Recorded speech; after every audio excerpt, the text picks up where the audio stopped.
Welcome to our channel. Today, we're diving into the top 10 things you should never do in Sweden. We're talking about respecting their customs, not being a complete dumbskull. That's Swedish for idiot, by the way. So grab your lingonberry juice, get comfy, and let's make sure you don't become public enemy number 1 in Sweden. Okay, first up, let's talk about lines. You know, those things that form when people are patiently waiting for something?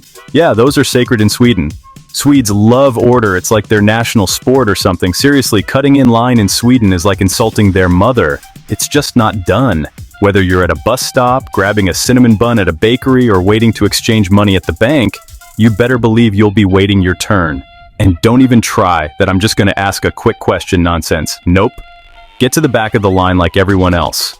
Trust me, the passive-aggressive stares you'll get if you try to cut will haunt your dreams. Swedes are all about fairness and equality. Everyone waits their turn, no exceptions. So remember, when in Sweden, queue like a Swede.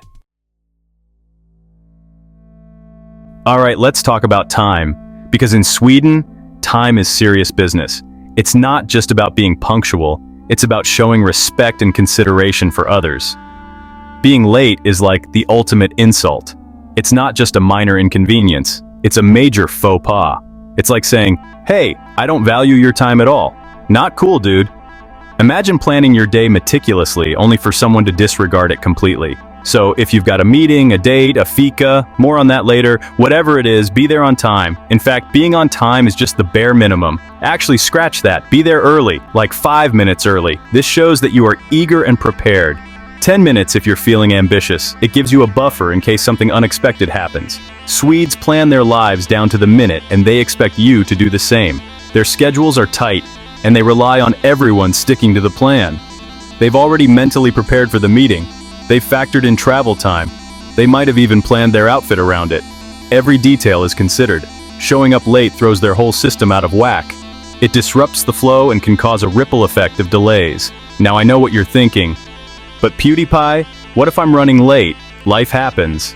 And yes, life does happen. And you're right, sometimes things happen. Traffic jams, missed buses, unexpected delays, they're all part of life. But if you know you're going to be late, even by a few minutes, send a text, make a call, send a carrier pigeon, whatever you have to do. Communication is key.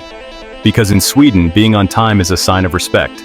It's about valuing the other person's time as much as your own. So, remember, when in Sweden, be punctual, be respectful, and always plan ahead.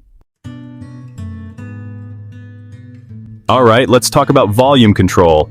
Because in Sweden, less is definitely more when it comes to noise. Swedes are all about that peaceful, tranquil life. They're practically ninjas when it comes to being quiet. So, if you're on the bus, in a restaurant, or even just walking down the street, keep your voice down, like library-level quiet. Whisper if you have to. Swedes value their personal space, and that includes their auditory space. They don't want to hear your phone conversations, your latest drama, or your amazing singing voice, even if it is amazing. So, embrace the quiet. Chapter 4. Shoes off, you filthy animals. Okay, this one's important, so listen up. When you walk into a Swedish home, you take your shoes off. It's not just a suggestion, it's a rule.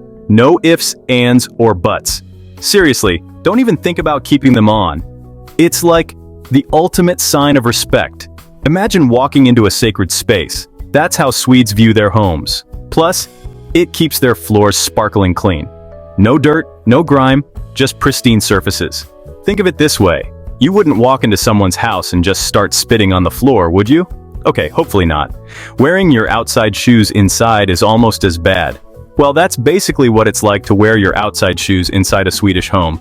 It's a big no-no. Swedes are all about that hygge life, which basically means cozy and comfortable. They take it very seriously. And a big part of that is having a clean and inviting home. A place where you can truly relax and feel at peace. So, when you take your shoes off, you're not just showing respect for their home. You're showing respect for their entire way of life. It's a gesture that says you understand and appreciate their culture. So next time you're invited into a Swedish home, channel your inner shoe-removing ninja. Be quick, be respectful, and most importantly, be mindful of their customs. Chapter 5, Recycling, it's not a suggestion, it's the law. Alright, let's talk about the environment, because in Sweden, they take that stuff seriously. Like, they could probably power their entire country on renewable energy if they wanted to. And a big part of that is recycling. In Sweden, recycling isn't just something you do if you feel like it, it's practically a national religion. They've got separate bins for everything: paper, plastic, glass, metal, food waste, you name it. So when you're in Sweden, you better believe you're going to be recycling. And you better do it right. Don't even think about throwing your banana peel in the paper bin, because in Sweden, you're part of the solution, not the problem. Chapter 6, back up buddy, personal space invasion. Okay, let's talk about personal space, because in Sweden they like to keep it wide open. Like, imagine yourself standing in the middle of a giant empty field. That's how much personal space Swedes prefer. Seriously, these people value their bubbles more than a kid values their juice box. So, when you're in Sweden, you gotta respect the bubble. No close talking, no back patting, and definitely no unsolicited hugging. Swedes are all about that subtle communication. So keep your distance, respect the bubble, and you'll be golden. Alright, let's talk about small talk, because in Sweden, it's not really a thing, like, at all. You might find it a bit strange if you're used to chatting with strangers about the weather or your weekend plans. Swedes are all about that deep, meaningful conversation. They prefer to dive into topics that matter, like philosophy, politics, or personal growth. They'd rather discuss the meaning of life with you than hear about your cat's latest hairball incident.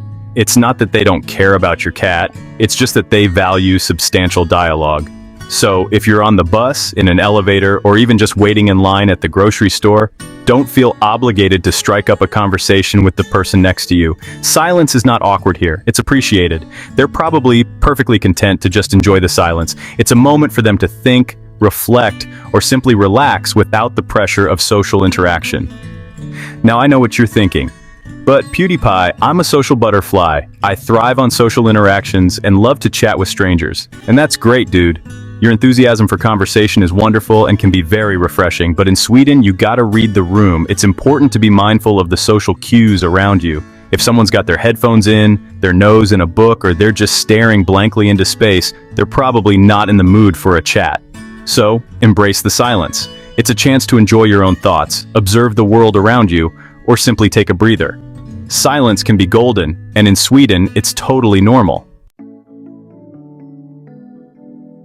Alright, let's talk about fika, because in Sweden, it's not just a coffee break, it's a sacred ritual. Like, imagine the Queen's tea time, but with more cinnamon buns and less corgis. Fika is all about taking a break from the hustle and bustle of life and just enjoying the simple things. It's a time to connect with friends, family, or colleagues over a cup of coffee or tea and something sweet. So, if you're invited to fika, you better believe you're going to fika. And you better enjoy every single minute of it. Don't even think about checking your phone or rushing through your cinnamon bun.